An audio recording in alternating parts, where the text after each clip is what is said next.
Welcome to Foundation and Family, the Erica Diaz Show, where real estate wisdom meets family life. I'm Erica Diaz, here to share stories, insights, and inspiration for building homes and nurturing hearts. Let's dive in together. Hey everybody, I'm Erica with Foundation and Family, and today we have two of my favorite agents on the team here to talk about what solo agent life looks like and team agent looks like. So, Tambria, say hi. Hello. And Cassie. Hi. So both of these ladies have done both of these things, but let's talk about how your journey started and where you started and what your journey has looked like. Well, I was a teacher and I quit teaching and then I got bored and I became a realtor solely because I was bored and my husband told me to join Erica's team because she was starting it. So that was maybe 7 or 8 years ago, and I have been on the team off and on since then. Yeah. So you immediately came, you joined the team, you excelled, you did very well, and then what happened? I was just kind of thinking maybe I could try it by myself. Maybe I could be a solo agent. And I did that. It was right before COVID, I think, about 5 months before COVID. And then COVID happened. I got depressed and I came back on the team. Yeah, but you still did good as a single agent. Yeah, it wasn't bad. It was definitely a lot harder and different than I was expecting, but it was cool to have my face on the signs for a hot minute, and then I got over that real fast. Yeah, I think some people think, oh, I really want it to be me. I want to be the brand, and it's funny now where I'm at. I'm like, I don't care if my face is on there or not. I don't want to be the brand as much as I one day wanted to be. But Tambria, let's talk about how your journey started. So I've been an agent for about 7 years, and I started as a solo agent in Claremont, and I did it for 6 years, and I liked it. I had some good years, but things changed, and I followed you, and so I decided to, come over here and try team life, and so it's very different. How has team life been versus solo agent life? It's been quite an adjustment. A lot of learning techniques and platforms and systems for me. And it's a lot different in that when you're a solo agent, you're by yourself for everything. Yeah. You're by yourself for your own expenses, your marketing, your leads, everything you do by yourself.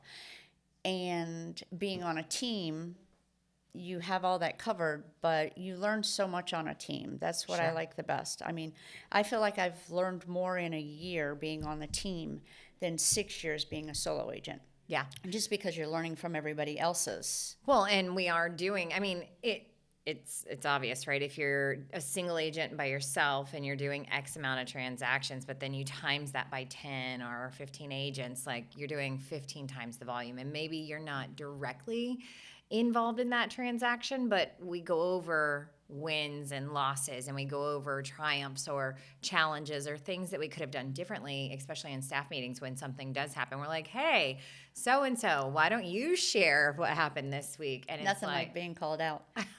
Well, you usually know it's coming because it's usually happened. And I'm like, hey, that's a Tuesday thing. So, y'all get to share it. Why do I have to share it? So, tell me about what's your favorite thing about being on the team.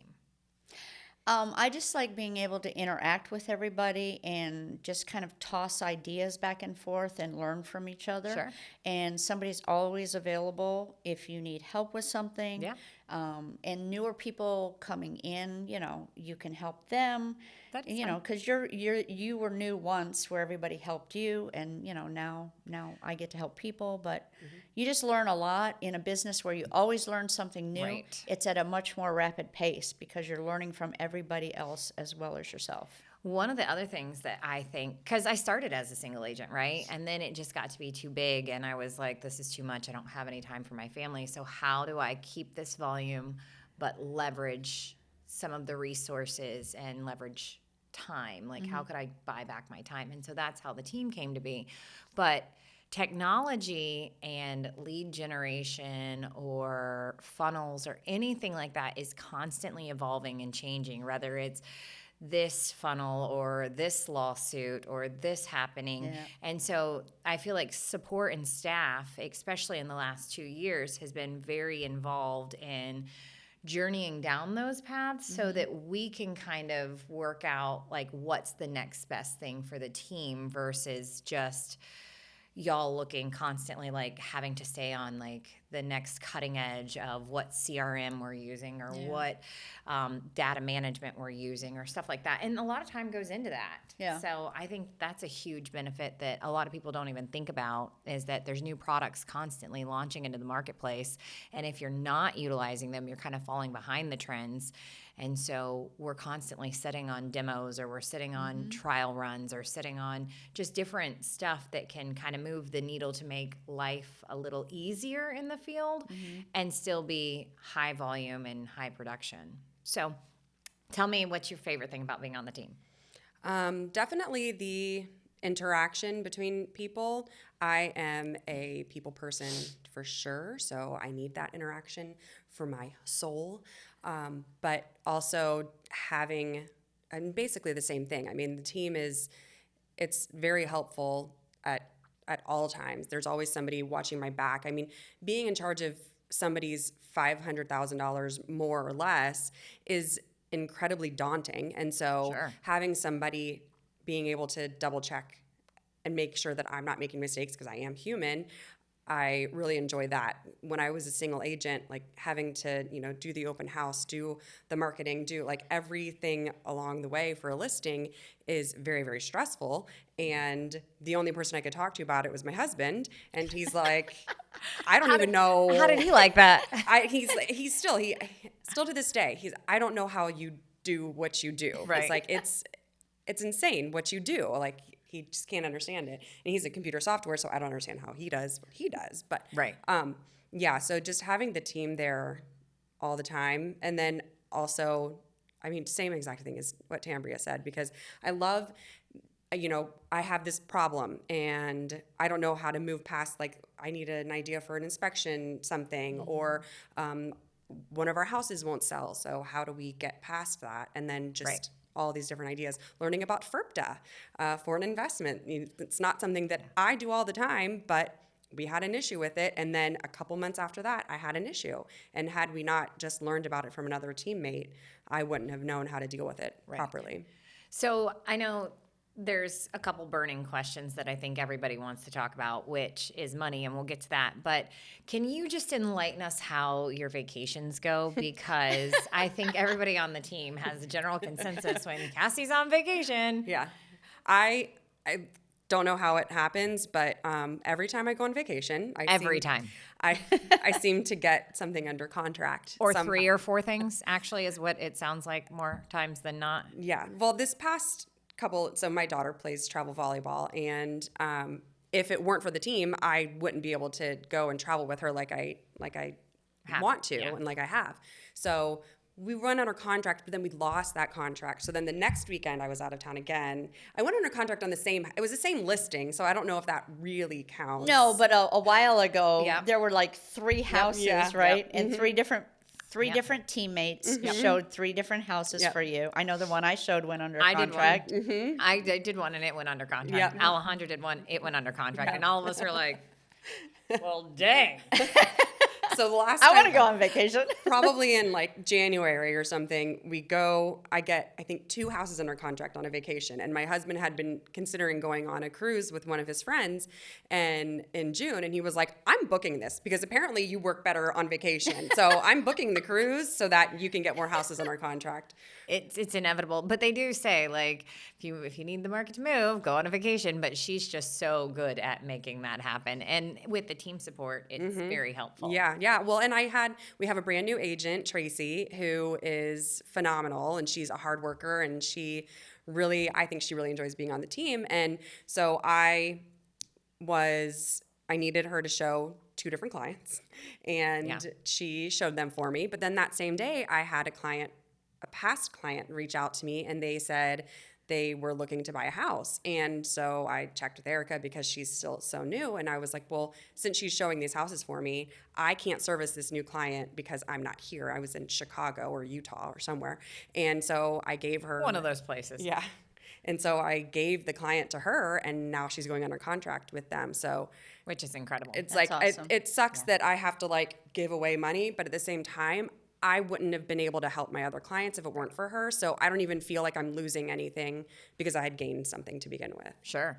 But okay, so the burning question. Everyone's like, why work harder, not smarter? How do you make money on a team? Because if I'm a single agent, I make X. If I'm on a team, I'm making Y. And some splits, I'm not saying ours go down to it, but I've heard in the industry, they go down to 25% to the agent, which is low. We won't stay on that topic, but the splits are lower when you're on a team. Yeah. Full disclaimer, our splits are not 75 to the house and 25 to the agents. So, but they are different than if you're a single agent. So how's your experience been as far as money goes? Because at the end of the day, none of us are a nonprofit, not yet. We're all for profit. So that's what we're here working for. I mean, we can love our clients and all of that, but we're here to make money. So how's the money been for you? So the money for me has been excellent. So my first full year, I did more. It was my best year as an agent. And then really when you factor in the fact that you're not putting out on the side as much expenses for your own photographer, for your own social media, for whatever, you choose to do. Right. It really is substantially more. So you're saying you made substantially more your first full year on the team than you ever did as a solo agent? Correct. Correct. And what about you? Yeah, I mean, well, the leads that we get from the team, I would have never gotten before. So even if I bring leads myself, and I make, less money because, I brought them, but I still have to split. Yeah, I have no problem with that because I'm also getting from the team 3 others for every Right. one that I bring. So to me, it's like a no-brainer. Yeah. Yeah. But I mean, it's not perfect and it's not smooth because sometimes things don't go out properly or they don't get done properly. Like maybe there's a mailer that goes out and your phone number has 9 digits instead of 10. instead of 10. But the funny thing there is how many eyes looked at that? I don't know because the neighborhood isn't very big. No, I meant in the office. Oh, maybe like 4 or 5 so people. 4 people missed it. But the reality is, what did you get from that? I still got a phone call. Yeah. So the one of the people in that neighborhood saw it. They tried to call it. They said it was like a fax machine, and he must not have realized that there was only 9 digits. And so he looked me up and found me and still called me from that. So it still worked. But yeah, no, I mean, there's still human error that goes into it and it happens, but you do have that support system. So for me, I think team life is just really kind of the only way to move into the real estate space as we head into the future because there's so many facets and so many components. It's really overwhelming and daunting to think like, okay, so you get the phone call, now you've got the client, then you go to the listing appointment, then you come back, you do all the paperwork. Now you're the only person in that open house. You're the only person sometimes showing that house. We have listings right now that the seller wants us present at every listing. Right. And the great thing about that is the co-lister on that file, she can call anyone on the team and the seller has approved anybody on the team to be present in that. So that does take a lot of burden and weight off of her and I so that we can still achieve what the seller wants. Right. And then we can still achieve what the consumer wants. So I think it's huge when you can leverage time and you can still vacation and you can still make more, considerably more.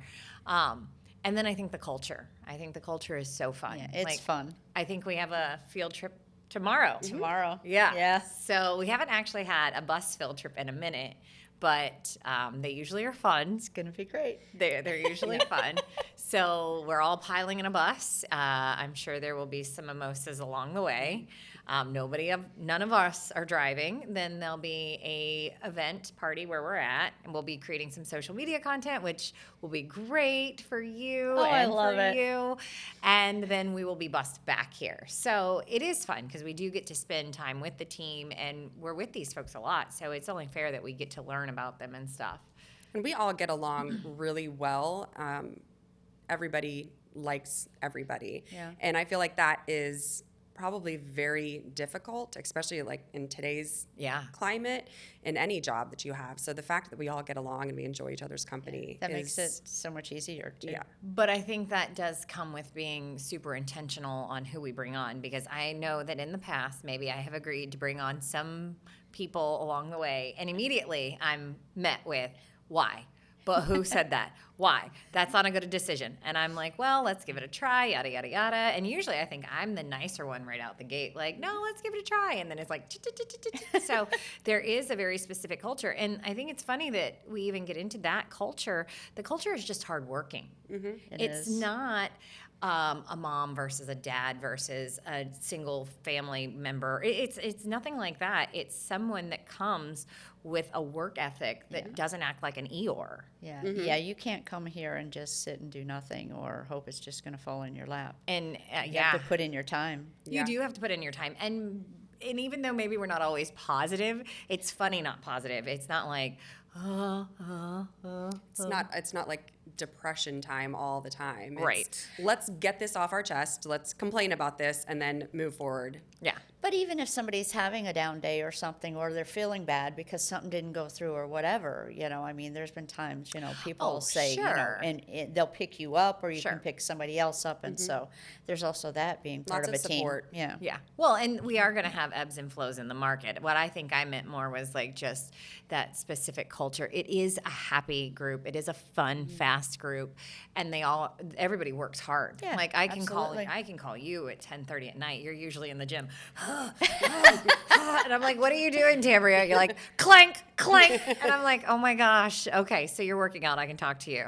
I mean, Cassie, I can't call before 8:15 in the morning because that's when she leaves school drop off. And so I can call her at 8:15. I can call you at 10:30, 11. And so it's funny that like you kind of get to know everyone's rhythms. And so if we're getting calls coming through, I kind of know what agents are going to get what based on the time frame it is. Yeah. And then like last night, we got a fun one where, I mean, let me see if I can find it really quick. Oh, Oh, man. no.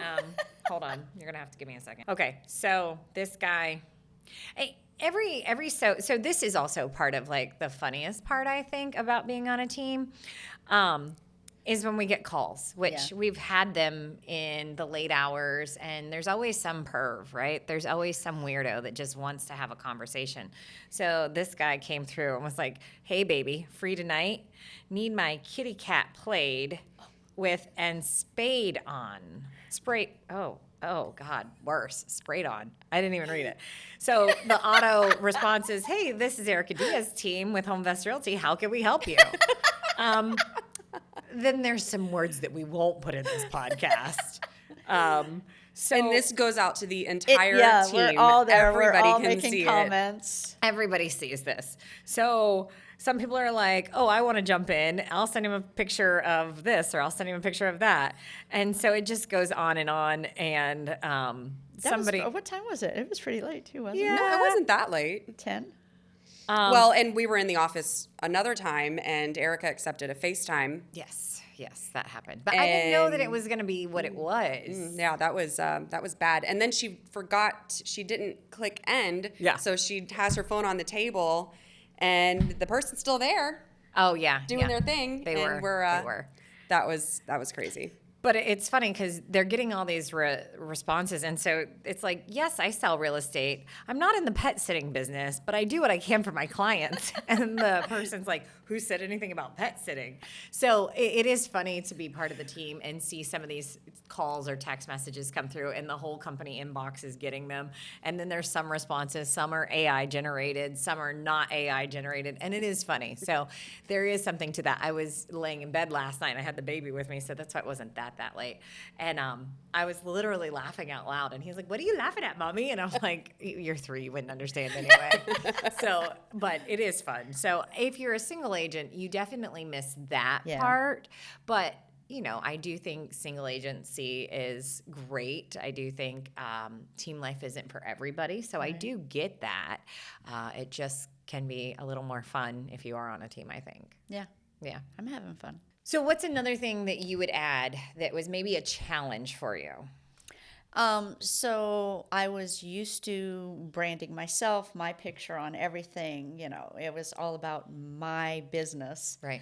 So coming here, that was totally different. Yeah. There's no branding. There's no your own website. So that was an adjustment for me. Well, and it's funny because I think you're one of the ones that still have a Facebook page for your business and I then do. the team. And personally, I think I've told you, like, do it, don't do it, whatever. But it doesn't feel to me that the agents put in the effort on their personal pages or on their personal business page. And so it doesn't get as much traction. But some people do it and some people don't, because I think you get used to the team doing it for you. But then I understand why people leave them back there, because just because you're on a team today doesn't mean you're going to be on a team in 3 years from now. I mean, Right. we know that with you. You left and came back. So it happens, and that's Yeah. okay. So I get why people run them, but that branding component is a little bit different, and people have to get used to it. Yeah. Yeah. Well, I've got a bunch of signs in my garage from when I left. So do with I. my face on. I've got open house I still have signs. mine, and yep. I've got some for sale signs, and like I could use those, and I don't know, like I don't want to throw them away, but at the same time, I really want to throw them away because they're taking up space. Yeah. But it's like I spent money on them, but Yep. I get it. But now, if you do go out on your own, wouldn't you rebrand and redo pictures and stuff probably like that? no. I love my old headshot. I'm never getting rid of it. I'm gonna be 80 years old and still looking like I'm 30. But that you've seen those memes with the realtor when it's like this and this. She's and it's the same. 29 and Yeah. she's got gray hair. Yeah. And Yeah, it's so funny. It's so funny. One of the other things I wanted to touch on with Team Life is there is training, and we do have a university of sorts, and there are videos. And then we also are in coaching. So if you are out there as a single agent, coaching isn't free. It's very expensive, and we pay quite a premium to coach. But while I think I'm good at my job, I don't think I know everything. My husband would not agree with that statement. He would tell me that I think I do. But I don't think I know everything. And I know that we needed somebody to come in and kind of coach me on QuickBooks and how to run a business and how to make it operate like a business so that tax day isn't scary, all of those things. So coaching has been pivotal, I think. And then the training that you get just growing with the team. So, I mean, what's your experience been with that? Yeah, I really like all of the coaching was scary at first because I was afraid that he was going to come in and like yell at us all the time, but he's actually really cool. He's very nice. He's very helpful, and he's very quick on his toes. Feet, quick on, I don't know. He's like, he'll ask us what problems we have. We have a problem, and he always has an answer. So he's almost like the opposite of you, I guess, where he probably thinks that he actually does know everything in the real estate. Love you, Hank. So the coaching has been great. I definitely would never have even thought about paying for it myself. I would not have seen the value in it, I don't think. But let's talk about the value, right? Let's go to taxes. Was there a year or two that you maybe didn't file? So I can talk about it now because I'm caught up and I'm better, but I definitely did not file my taxes for 21 and 22 until October last year. So I was 23. Yeah, so I didn't file 21, 22, obviously not 23, in 23. And Erica was yelling at me because she had previously been yelled at for Right. getting her taxes And under. yelling, I think you need to digress. Not yelling. Yeah. Cassie, have you done your taxes? Cassie, have you done Right. your taxes? And that Cassie, have you done came your from taxes? coaching, though, because holding you accountable. Yes. accountability. Yes. It came from coaching because I finally gave people access to my QuickBooks and to my bank accounts because that's something that I tremendously needed. And it was like, whoop, why are you spending money on this, this, and this when you haven't paid the IRS? And I was like, well, I don't want to pay the IRS. And then, so as I got myself cleaned up. Don't come at us, IRS. She's paid you. Yes, you're good. You're filed on time and paid. It's April 15th and we are done. So we went from not filing, to filing extensions, which I thought that was progress, to filing on time and being paid because you're paying quarterly or however you're being paid. So coaching just made me grow up a little bit, So, Yeah. and I don't know exactly what transpired. I do know how we got there, but I know a lot of our team members would not coach if we didn't provide it. And I'm not providing it because you have to have it or you can't handle it on your own. It's just been so instrumental in my life and like in everything. So Yeah. So I'm not cut up for 23 yet, but at least I filed my extension and I'm whatever. But I do feel better about a lot of things in my life, and I would not feel this way as a single agent. well, and you even got payroll set up, which is huge when you're an agent because you're getting these checks in and they're so big, so people think, but then you're not paying your taxes out of them, you're not getting health insurance, so you're doing all these things, and by the end of it, it's kind of like what happened. And if you set yourself up as an S corp or an LLC or payroll, W-2, 1099, like all that matters. So it's so funny, you get into this business and you're like, oh, I want to sell a house. I'm so pretty. And then all of a sudden it's all this other stuff. And I don't really know how you get there unless you're just really disciplined and super educated on running a business and you love selling houses and you have a marketing degree and a finance degree. Like you need a lot of hats in order to make this successful. So I think that's where the team aspect really comes in and wraps around people, because we're doing all of that. We are providing CPA connections. We're providing business connections, whether you're setting up a PA or an LLC. Because personally, I set mine up wrong because I thought I could do it. And then I had to pay to redo it. So I've learned to lean on the people that understand and know what they're doing instead of me doing them myself, which has been a major pivotal growth moment in my career. So, yeah.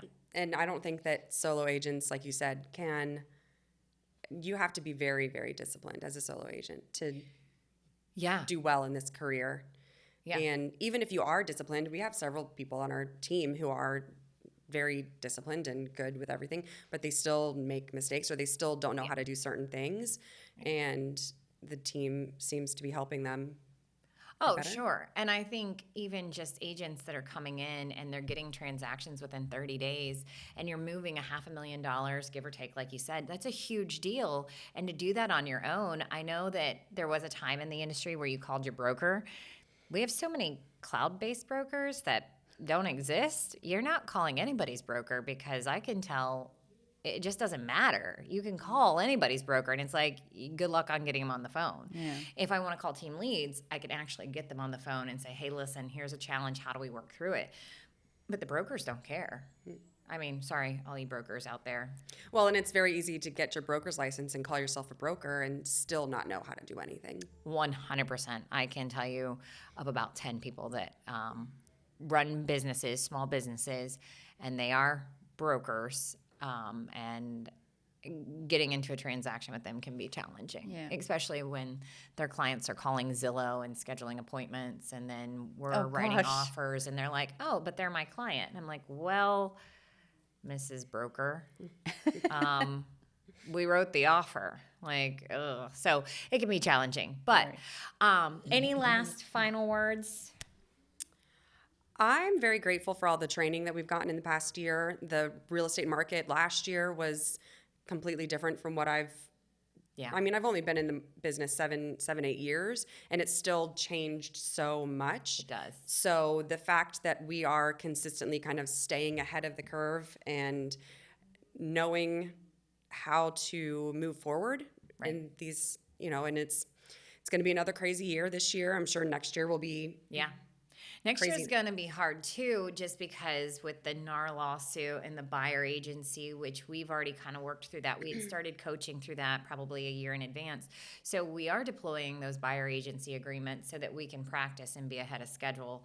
And it's not the way I would have wanted things to go, but here we are, and we are successfully deploying them, but just understanding them so you can let the consumer know, hey, this is what this means, and this is what this is about. And again, I think that comes with having the team background. And I'm sure there's single agents there that brokerages offer classes, and you can plug into any class, but you really got to go out of your way to find out what those classes are and where to plug in at. Right. We're telling you, Tuesday, 10 o'clock, you're here. We'll see you. And when you try to slip off to the back, I'm like, get up in here, because the next thing you're going to say is, I didn't hear that. And you're like, I'm trying to work. Get in here, because the bullpen is so tiny. Well, and I think that helps, having somebody holding you accountable. Oh, yeah. I mean, as a single agent, you don't have that. You might have somebody suggesting something, but they're not like, you have to do it. Yeah. If you're going to be a part of this, you have to do it. You have to do these things in order to be a part. Yeah. Well, I mean, when I first entered into the real estate industry, I was 18. And nobody told me I had to show up to work. I mean, they said you should show up to work, but nobody said you be have- here at 9 Right. and do X, Y, and Z. So it didn't go very well Right. until like 30, by the way. So all these young bucks that are in their 20s doing it, I commend you because I couldn't do it because it was discipline. It was accountability, and nobody was giving me accountability for free because that's not how this industry works. Right. So, well, I thank you for you guys' time, Thank you. and thank you for joining me. Thank you. for joining me. Make sure you hit the subscribe button and hit the like. Until next time, thanks. Bye. Bye.